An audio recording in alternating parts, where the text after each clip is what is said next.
अगर आप एक बिजनेस ओनर हैं और आपको अमोर्टाइजेशन और डिप्रिसिएशन का फ़र्क नहीं मालूम, तो हो सकता है आप हर साल लीगल टैक्स सेविंग का एक बड़ा मौका गंवा रहे हो।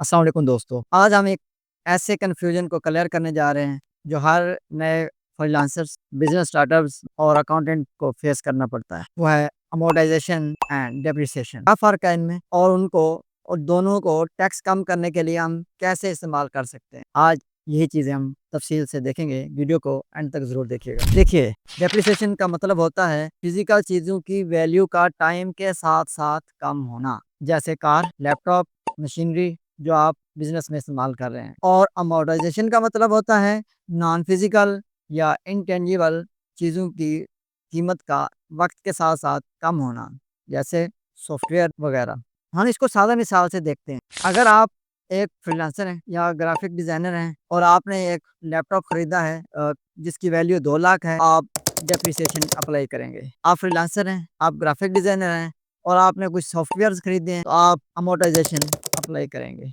दोनों ही एसेट्स हैं, दोनों पर पैसा लगाया गया है, लेकिन टैक्स ट्रीटमेंट अलग है। एफबीआर क्लैरिटी डिफाइन करता है टेंजिबल एसेट्स, इनटेंजिबल एसेट्स।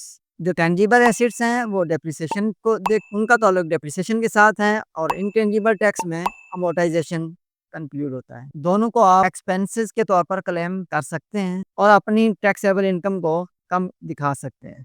अगर आप कंफ्यूज हैं और आप अमोर्टाइजेशन क्लेम ही नहीं करते, एक काफ़ी बड़ी अमाउंट आप लॉस कर देते हैं, मिस कर देते हैं। एक फ्रीलांसर मेरे पास आया जो 3 साल से एक सॉफ्टवेयर यूज़ कर रहा था, लेकिन उसके अकाउंटेंट ने सिर्फ डेप्रिसिएशन क्लेम किया और अमोर्टाइजेशन को उसकी एंट्री नहीं डाली।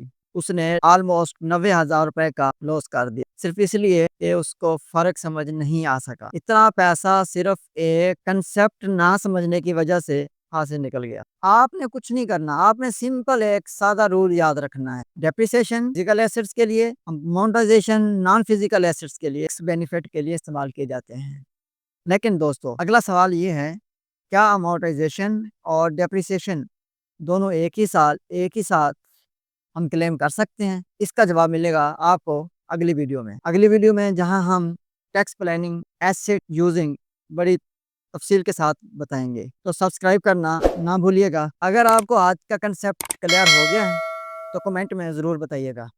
और अगर आप चाहते हैं कि हम एक फुल एग्ज़ाम्पल शीट बनाएँ और आपको समझाएँ, तो कमेंट में लिखो एग्ज़ाम्पल प्लीज़। बहुत शुक्रिया। मिलते हैं अगली वीडियो में। अल्लाह हाफ़िज़।